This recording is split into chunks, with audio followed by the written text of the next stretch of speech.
Of course, not only can she possess another body, she can morph her own to match another, just like I help you to do sometimes, says Egra. But as Azazel should be my champion, she has the way of the trickster, has her own magic. I won't have to beg so much favor from my father. Muffled by the walls are demonic screams, shouts, along with the beats of war drums. You must not have been dragged far. Sounds like the demon horde is all around outside. Come here to my side, says Azazel as she inspects the wand in her hand. Absently takes a bite of the flesh. It's a flabby shaft of flesh. Now you realize that it is what it is. That's a scrotum hanging down below, where she's gripping it. Egra, she's eating manhood, you realize. Egra laughs. A delicacy in the abyss. That is just weird. It must belong to that incubus. He had been proudly flapping his manhood about before he struck you down. Oh, so that warm liquid that we felt on the back of it was not urine. She probably chopped the incubus's head off, so it's probably blood, I'm guessing. He had been proudly flapping his manhood about before he struck you down. That appears to be about the right size. Judging by the enviable girth of the shaft versus what is left of you, you'd say Azazel has already eaten about half. How long were you incapacitated by the pain? Long enough for half a meal? Such attention to detail, and what an interesting way to measure time, says Egra, amusement in her voice. She must be digging into your deeper thoughts again, not just the thoughts you sent to her. Well, it's terrifying. You say. That is the most terrifying thing you've seen as of late? It might be, certainly in the running top 5, you say, Egra. I think an escape plan is in order. Azazel looks over at you. Burn. You groan. He shakes her head at you for a moment, then inspects the wand in her hand. This is charged with one of my favorite spells, Jackal. I do believe my luck is turning. He stuffs the wand in her belt. Again, she suddenly looks over at you and takes a step closer. She smiles at you. Now what to do with you, my silly bird?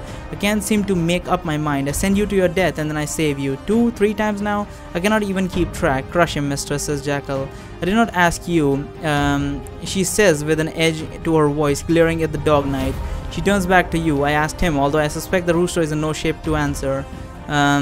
Since you have no actual pain, you can of course speak. However, you had better keep it short if you want to behave realistically, considering the intense pain you're supposed to be in. What do you say? Kill me? She's probably actually going to kill him. Free me? That would probably give away the position that because what person in pain would be like, free me? Because you probably would be looking for death, when especially with a pain spell or whatever.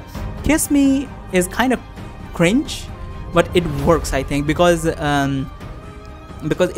our character says kiss me, so it's kind of like soothing the pain, I suppose.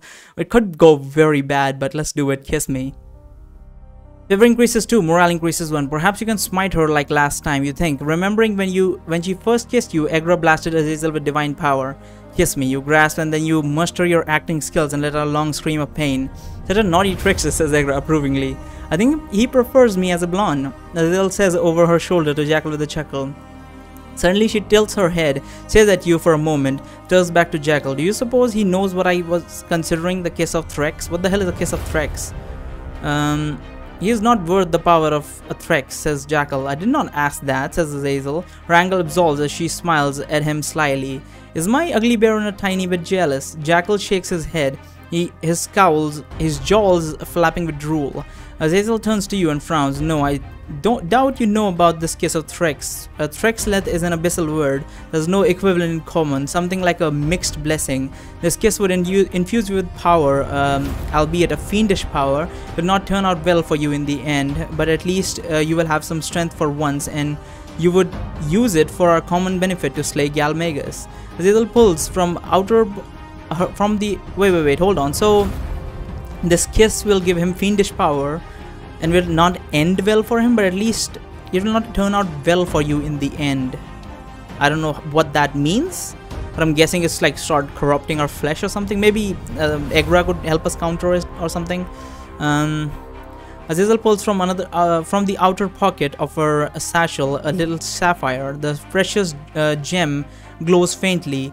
The succubus inspects it thoughtfully. A soul gem, exclaims Egra, greed in a voice. Suddenly Azazel looks up from the gem, squints at Jackal. I see how you look at me, Baron. Go ahead and speak your mind.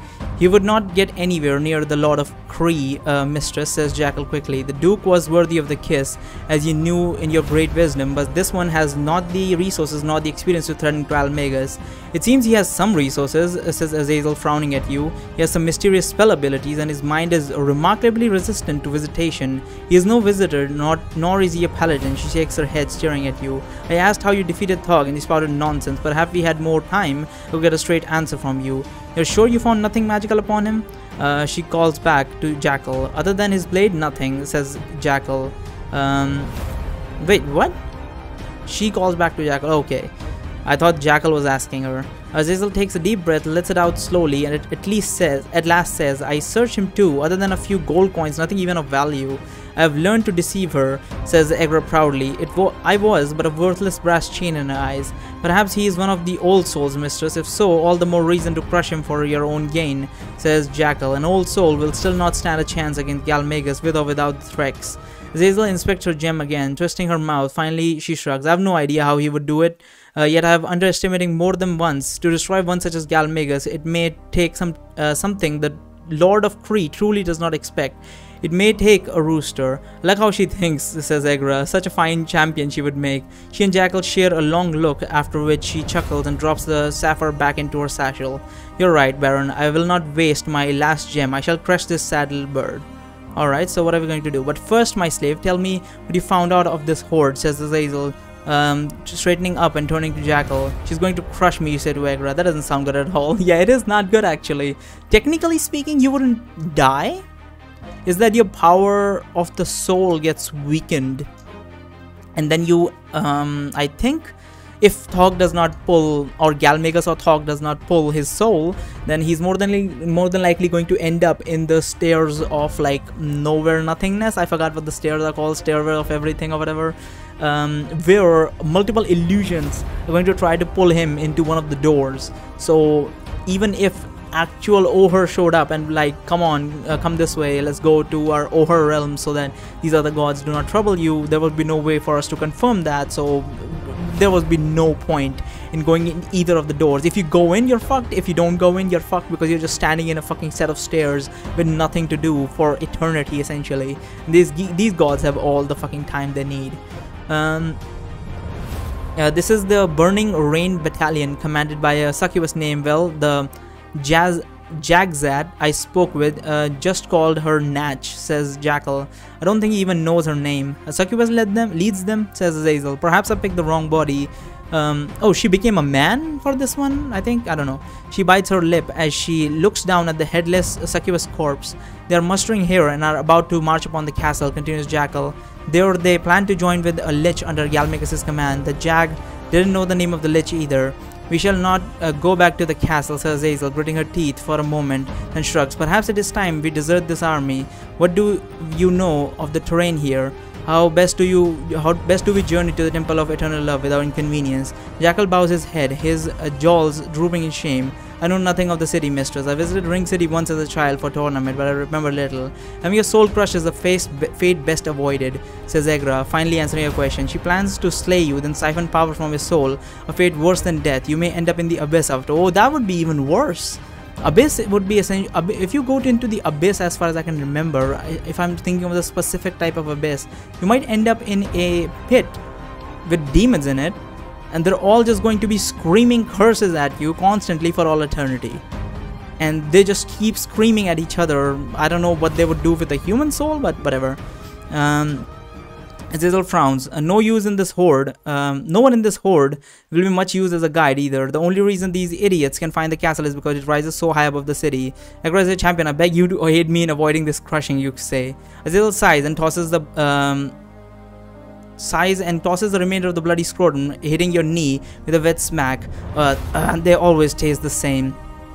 "Yes, dull for you, mistress, yet perhaps the boy is hungry," says Jackal, his red eyes burning brightly as he glowers over you. Let out another groan of pain and right on the floor. "You had been neglecting your act, trying to listen in." The succubus shakes her head with a faint smile, as though drawing on some old fond memory. "No time for old games," says Baron. Her smile turns to a scowl as she pulls her hip bag and pulls out a small scrying stone. "I despise this satchel. It is not comely." "I would be happy to carry anything for you, mistress," says Jackal, drool flinging from his jaw. ignores him as she speaks an arcane word and the stone glows. Azazel stares into the stone. Maybe I can have a look around, she says absently. With his mistress distracted, Jackal becomes watchful as he stands guard, his ears now perked up. We must escape, you say. Oh, probably, says Egra nonchalantly. How do you suppose we do that? To escape while you're being watched. I think it would require some aid from my father, that's for certain. Egra's probably right. You don't escape right out from under the noses of these demons without some aid from a high place. What sort of spell do you think? Command spell on them? That's stupid. Invisibility? Stupid. Illusion to make a distraction? Stupid. All of these are stupid. What the hell? I thought we would just change shape? What the hell is that? Illusion to make a distraction? I don't think we will be able to run very far with that. Command spell is stupid because I'm sure every time I use a command spell, it didn't even work on the Thog priestess. Why would it work on fucking Azazel or Jackal? I suppose. And even if they're distracted, they're probably just distract more. As soon as we start running, they're probably gonna know. So change shape, I suppose. I shall take another shape, you say. Oh, my champion my champion enjoys other bodies, doesn't he? Says Egra. Which one this time? Fuck. I don't know, because a warg would be stupid because that would be killed in an instant. A giant, I don't know, but like that's we can't run away as a giant. We'll actually have to go into combat sequence. A bat is good, but she has a whip. So I feel like she might be able to destroy the fucking bat with a whip, but I think something small would be a good idea. Let's go with the bat. Oh, life decreases 100, seriously. Bat, you say, I shall fly out and escape these fools with ease. As you wish, says Egra. Of course, it'll take about 2 seconds to transform. Hopefully the demon knight watching. Egra, stop. And there's a ringing in your ear. The demon knight watching over you will wait patiently. Egra, stop. Then there is a... Wait, did she say that? As you wish, says Egra. Of course, it takes about 2 seconds to transform. Hopefully the demon knight watching over you will wait patiently. Egra, stop. And there's a ring in your ears and everything goes dark for a moment. As you come to, the first thing you see is a sword plunge into your chest. The last thing you see are Jackal's blazing red eyes brimming with satisfaction. You finally succumb to your wounds and collapse. Let's go back to the last choice. A giant, I suppose? No, that still kills me. I don't think any of these choices would do the trick because every single one of them is gonna take time. Last checkpoint, I suppose. I'll be back in a moment. Just give me a moment. I suppose I'll use an illusion. That's the best one I can see so far, but I don't know. Illusion may work. You say it might, says Egra, although illusions can be tricky on demons. What does that mean? You say. Just need to take care with them, says Egra. Of course I am. It is my life that's on the line. You're not being helpful, you say. I think they're in a hurry and you should, so should you, says Egra. Pick something. Any suggestions? I would not want to quash your creativity, says Egra, unhelpful. A few ideas come to you. What sort of illusion do you want to use? The Goblin Chieftain and his minions. That would not be a good distraction. Of yourself? That sounds dope. But I don't know if that will be scary or something. I kind of want to do that. I'm sure going to die with this, but I want to see what this does.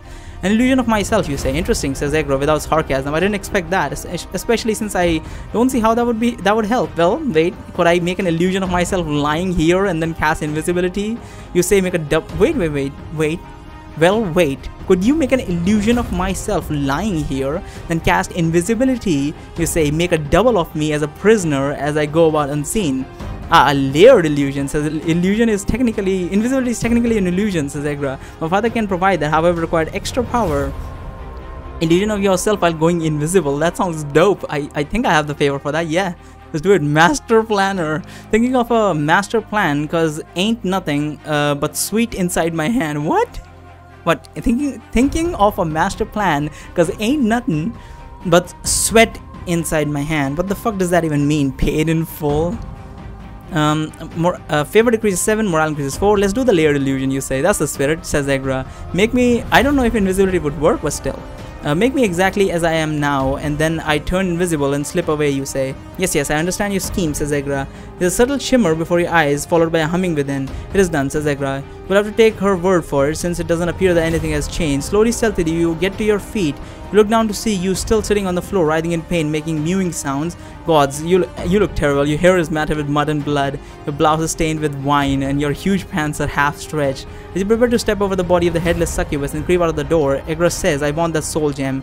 You best not push it, godling, you say. Get it, she says in a voice that tells you there is no choice. The last thing you need is her taking you taking you over right now. If stealing is needed, then it would be better that you are in charge, stealing being your area of expertise. Of course, you remember exactly where Azazel has stored that gorgeous gem. Noticing valuables and tracking their whereabouts is an unconscious skill you develop over the years. The gem is in the outer pouch of Azazel's satchel at her waist. Stealthily creep towards Azazel, trying not to notice the blood on her hand left from the incubus's manhood. Fortunately, she is intent on her scrying stone at the moment. While you take a deep breath, your heart hammering, unfasten the button on the outer satchel pouch.